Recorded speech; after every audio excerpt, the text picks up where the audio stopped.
Assalamualaikum warahmatullahi wabarakatuh. Kami dari kumpulan 5 akan membentangkan topik 5 yang bertajuk Perlembagaan Persekutuan sebagai tapak integrasi dan wahana etika dan peradaban. Ini merupakan ahli kumpulan kami terdiri daripada 10 orang. Sinopsis. Seperti yang kita tahu, tapak integrasi ialah sebuah ruang abstrak dan ruang yang nyata di mana pelbagai pihak atau kelompok masyarakat yang berbeza etika dan peradaban bertemu dan berikhtiar mencari persetujuan atau titik pertemuan secara aman dan harmoni. Tapak integrasi ini wujud pada peringkat makro, pertengahan dan mikro. Hampir semua masyarakat dunia menjadikan perlembagaan sama ada perlembagaan bertulis ataupun tidak sebagai wahana untuk mengurus dan menghayati kemajmukan etika dan peradaban. Bagi Malaysia, Perlembagaan Persekutuan adalah dokumen utama yang menjadi panduan dan sempadan dalam pemerintahan dan pentadbiran negara. Sifat perlembagaan persekutuan secara simboliknya adalah sebagai kontrak sosial kerana terkandung dalamnya pelbagai peruntukan yang memenuhi kepentingan semua pihak dalam masyarakat Malaysia. Walaupun begitu, perlembagaan sering ditafsir oleh pelbagai pihak mengikut kefahaman dan kepentingan masing-masing sehingga mendatangkan cabaran, bahkan juga perbezaan dan percanggahan. Namun begitu, walaupun senantiasa bertikam lidah, masyarakat Malaysia tidak berperangan dan setelah lebih 60 tahun perlembagaan itu wujud, Malaysia kekal dengan aman dan makmur. Dalam topik ini, kami akan menerangkan tentang pengenalan, definisi dan konsep perlembagaan, sejarah dan garis waktu gubalan perlembagaan persekutuan, kerangka asas perlembagaan persekutuan dan yang terakhir ialah cabaran. Terdapat 3 tahap tapak integrasi iaitu makro, iaitu atas ke bawah di mana peranan kerajaan seperti Perlembagaan Persekutuan, Rancangan Malaysia dan Rukun Tetangga. Yang kedua meso iaitu bawah ke atas, peranan NGO iaitu mengagih, memantau pembangunan. Dan yang terakhir mikro iaitu inisiatif akar umbi. Ini merupakan peranan rakyat. Kami juga akan menerangkan sejarah, definisi dan konsep perlembagaan, perlembagaan sebagai tiang seri dan tapak integrasi, konsep keperluan dan penghayatan tapak integrasi, dan terakhir perlembagaan persekutuan iaitu cabaran tafsiran semasa. Saya akan serahkan pembentangan seterusnya kepada rakan saya. Sekian, terima kasih. Assalamualaikum dan salam sejahtera. Saya Ungku Nurfatihana binti Ungku Asyamuddin, nombor matrik A186436. Hari ini saya akan membentangkan konsep tapak integrasi. Tapak integrasi merupakan sebuah ruang abstrak dan ruang nyata di mana pelbagai pihak atau kelompok masyarakat yang berbeza etika dan peradaban bertemu dan berikhtiar mencari persetujuan atau titik pertemuan secara aman dan harmoni. Tapak integrasi juga dikatakan sebagai wahana sosial yang wujud pada 3 peringkat, iaitu peringkat makro, pertengahan atau meso dan juga mikro. Peringkat makro merupakan peranan kerajaan yang terdiri daripada Perlembagaan Persekutuan, Jabatan Perpaduan Negara dan Integrasi Nasional, Pemerkasaan Sekolah Kebangsaan, Sekolah Wawasan, Program Latihan Khidmat Negara PLKN, Rancangan Malaysia, Wawasan 2020 serta Transformasi Negara TN50. Seterusnya pada peringkat meso iaitu pertengahan yang merupakan peranan NGO, iaitu NGO sosial, NGO keselamatan dan hak asasi, NGO pendidikan dan keagamaan. Manakala peringkat mikro adalah peranan rakyat iaitu penerimaan budaya, rukun tetangga, program DIPT, kelab perpaduan atau kelab rukun tetangga, rumah terbuka dan tapak integrasi tidak rasmi. Selamat sejahtera, saya Beli Sri Anak Perempuan Muniani nombor matrik A186775 akan membentangkan bahagian pengenalan Perlembagaan Persekutuan. Perlembagaan Persekutuan merupakan dokumen utama yang menjadi panduan dan sempadan dalam pemerintahan dan pentadbiran negara. Sifat Perlembagaan Persekutuan secara simboliknya adalah sebagai kontrak sosial kerana di dalamnya terkandung peruntukan yang memenuhi kepentingan semua pihak dalam masyarakat Malaysia. Ciri-ciri perlembagaan persekutuan, undang-undang penting untuk mengawal tingkah laku masyarakat dan menyediakan garis panduan dalam perlakuan masyarakat. Seterusnya, undang-undang asas bagi pembinaan etika dan tamadun. Perlembagaan persekutuan merupakan undang-undang tertinggi dan sumber rujukan. Perlembagaan persekutuan merupakan ruang tapak integrasi. Tapak integrasi merupakan wahana etika dan peradaban bagi masyarakat Malaysia. Saya Nurul Rashidah binti Roslan, nombor matrik A18678 akan menerangkan kerangka asas perlembagaan persekutuan. Terdapat 8 perkara kerangka asas perlembagaan persekutuan. Perkara pertama ialah negara persekutuan. Negara persekutuan ialah penyatuan berapa buah negeri yang mempunyai sebuah kerajaan persekutuan serta berapa buah kerajaan negeri. Kerajaan ini menjalankan tugas berdasarkan kuasa yang diperuntukkan dalam perlembagaan. Antara ciri negara persekutuan ialah terdapat perlembagaan bertulis yang diterima pakai oleh semua pihak, layanan sama rata antara negeri-negeri, perkongsian kedaulatan, negeri-negeri diberikan kuasa autonomi seperti yang dipersetujui, dan mahkamah paling tinggi yang mentafsir perlembagaan. Perkara kedua ialah Islam sebagai agama persekutuan. Setelah merdeka, Islam telah dijadikan agama persekutuan dan kerajaan. Sebagai agama rasmi negara, kerajaan mempunyai kuasa untuk memperuntukkan sebahagian daripada perbelanjaan untuk pembangunan dan kemajuan berkaitan dengan agama Islam, seperti perbelanjaan mengurus, membina masjid dan sekolah agama. Walau bagaimanapun, sesuai dengan negara demokrasi, agama lain juga bebas diamalkan di Malaysia. Perkara ketiga ialah perlembagaan persekutuan. Perlembagaan persekutuan merupakan satu set undang-undang tertinggi bagi negara Malaysia. Ia telah mula diguna pakai sejak Tanah Melayu mencapai kemerdekaan pada tahun 1957. Perlembagaan Malaysia mengandungi 183 perkara. Mana-mana undang-undang negeri yang bercanggah dengan perlembagaan persekutuan secara automatik akan terbatal.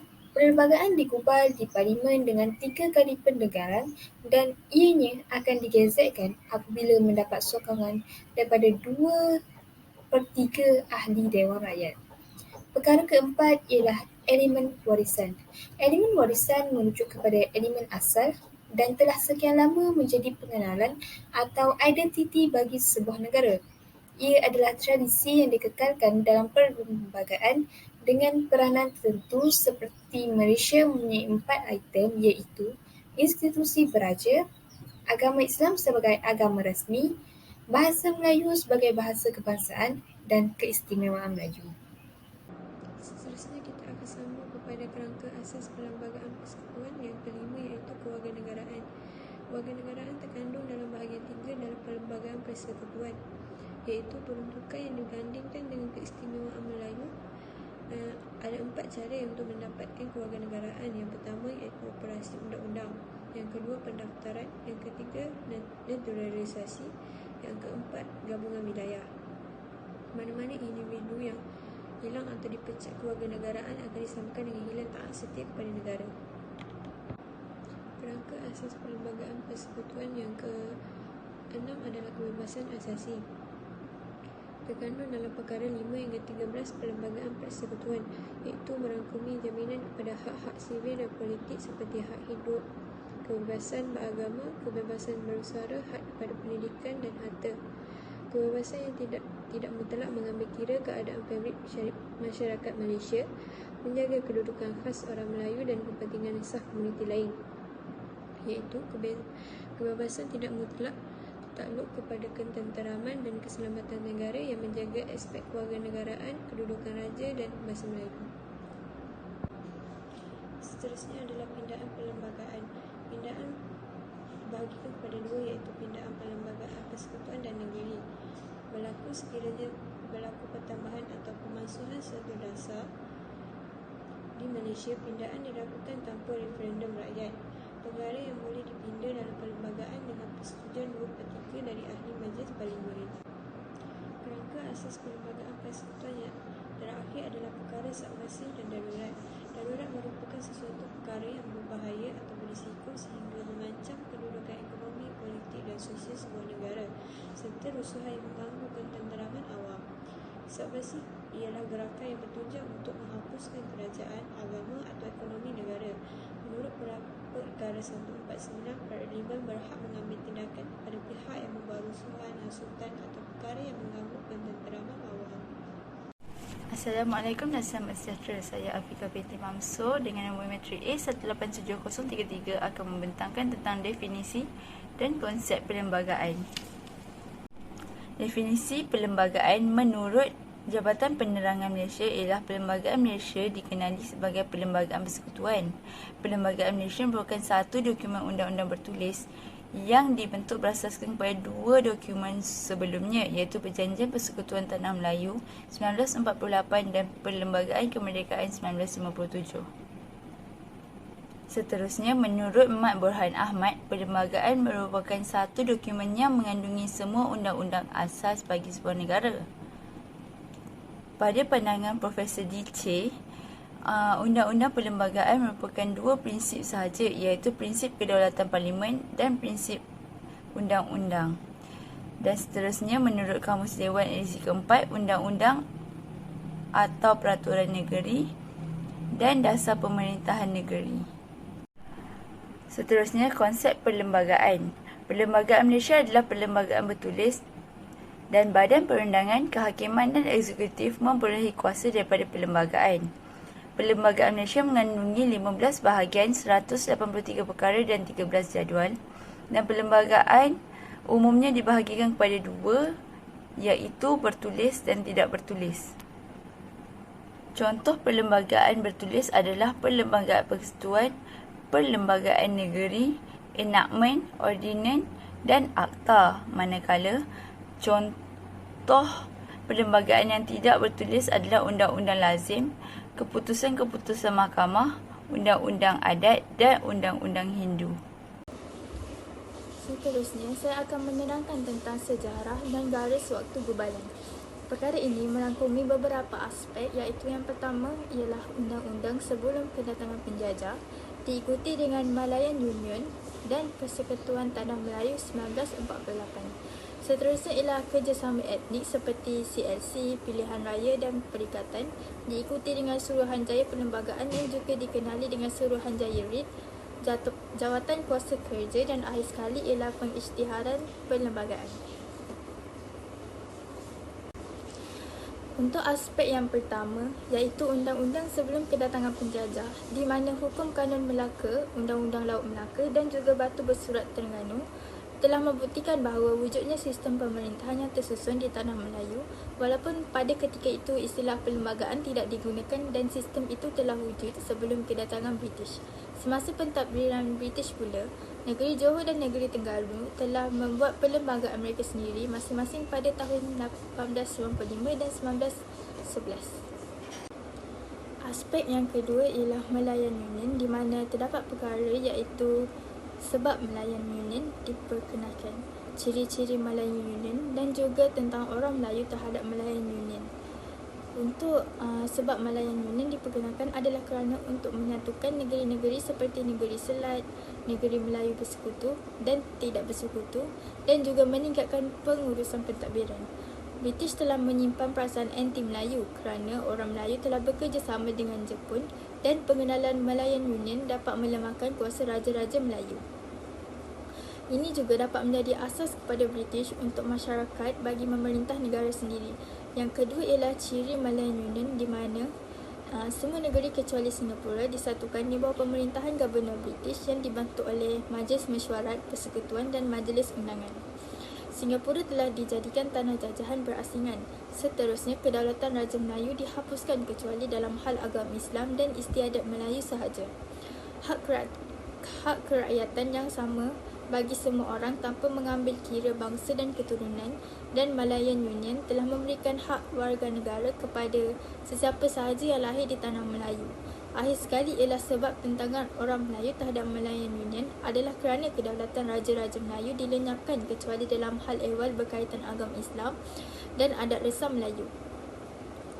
Hak kerakyatan juga diberikan berdasarkan prinsip jus soli, yang bermaksud penduduk asing yang telah bermastatin lebih daripada 10 tahun dan lahir selepas Malayan Union akan terus menjadi warga negara. Hak yang sama rata kepada semua warga negara tanpa mengira bangsa akan menyebabkan penduduk pribumi merasakan mereka tidak memiliki apa-apa keistimewaan. Dan akhir sekali ialah cara Harold McMichael mendapatkan tanda tangan Raja Melayu secara paksaan dan ugutan dengan memberi kata dua kepada Sultan seperti Sultan Kedah, iaitu sama ada menandatangani persetujuan melayani atau dilucurkan takhta pemerintahan mereka. Seterusnya, saya akan menyambung pembentangan dengan membentangkan tentang Persekutuan Tanah Melayu 1948. British telah membatalkan Malaya Union setelah ditentang oleh orang Melayu dan menubuhkan Jawatan Kuasa Kerja pada Julai 1946 bagi menggantikan Perlembagaan Malaya Union.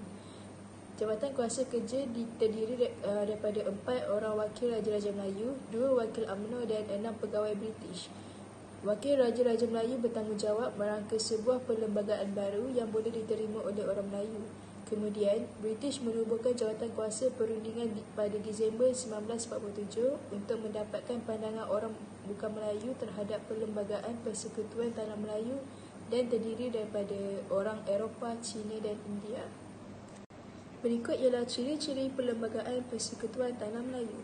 Terdapat 6 ciri-ciri. Yang pertama ialah 9 negeri Melayu terlibat dalam persekutuan termasuk Pulau Pinang dan Melaka, manakala Singapura kekal menjadi tanah jaya yang berasingan. Yang kedua ialah kerajaan persekutuan diketuai oleh Putrajaya III British dan dibantu oleh Majlis Undangan Persekutuan dan Majlis Mesyuarat Kerajaan Persekutuan. Yang ketiga ialah Majlis Mesyuarat Persekutuan akan dianggotai oleh 17 ahli iaitu 7 ahli rasmi, 7 ahli tidak rasmi dan 3 ahli ex-officer. Yang keempat ialah sultan-sultan diberi hak dan kuasa memerintah dengan nasihat, Majlis Mesyuarat Kerajaan Negeri dan Majlis Undangan Negeri. Yang kelima ialah syarat kewarganegaraan diketatkan. Pemohon mesti lahir di tanah Melayu dan telah bermaustatin selama 8 hingga 12 tahun.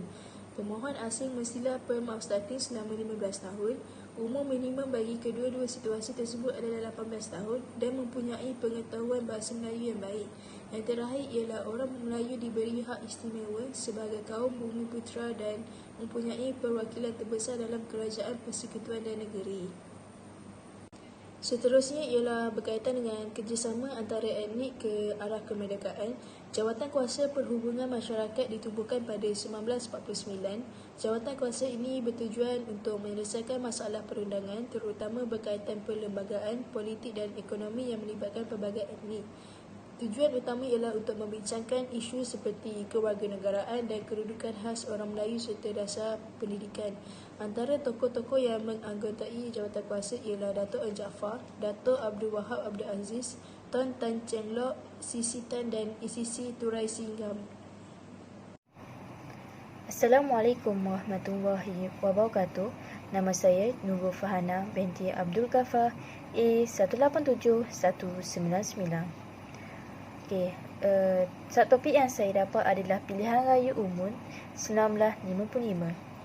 Pilihan Raya Umum bagi Persekutuan Tanah Melayu memberi implikasi yang cukup besar kepada hubungan etnik di Malaysia.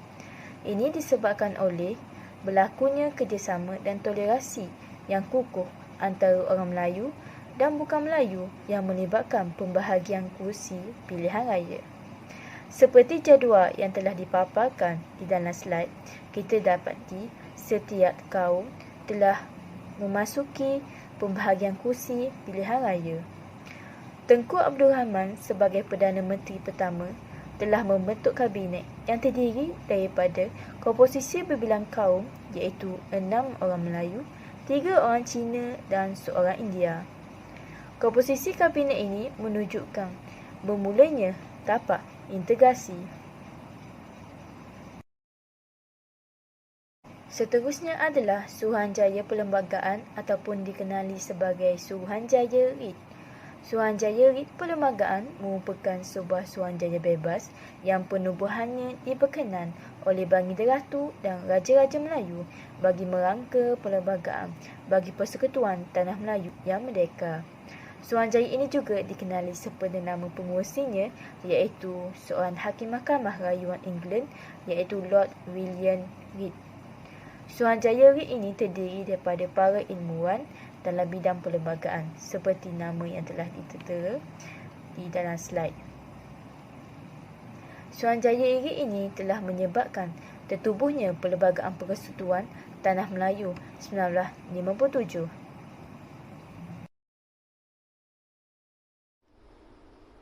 Seterusnya adalah tema latihan Suruhanjaya Perlembagaan. Yang pertama adalah Rai 1 Kerakyatan, yang kedua Negara Persekutuan dengan tumpuan kuasa kepada Kerajaan Persekutuan, yang ketiga menjamin kedudukan orang-orang Melayu dan kepentingan sah komuniti lain, yang keempat menjamin kedudukan Raja-Raja Melayu, dan yang kelima Parlimen yang mempunyai dua dewan, iaitu Dewan Rakyat dan Dewan Negara.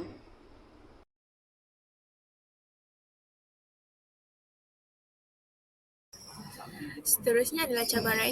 Antara cabarannya ialah mengekalkan kedudukan agama secara umum dan Islam sebagai agama negara, mengekalkan kelangsungan elemen-elemen tradisi dalam perlembagaan, mengekalkan kelangsungan sistem negara berpersekutuan menghadapi gelombang hak asasi dan order baru dunia, mengekalkan kestabilan negara dengan menjaga kepentingan perpaduan dalam kalangan masyarakat pelbagai etnik, dan akhir sekali ialah mengekalkan keamanan negara dengan mengawal dan menghapuskan aktiviti subversif serta jenayah terancang.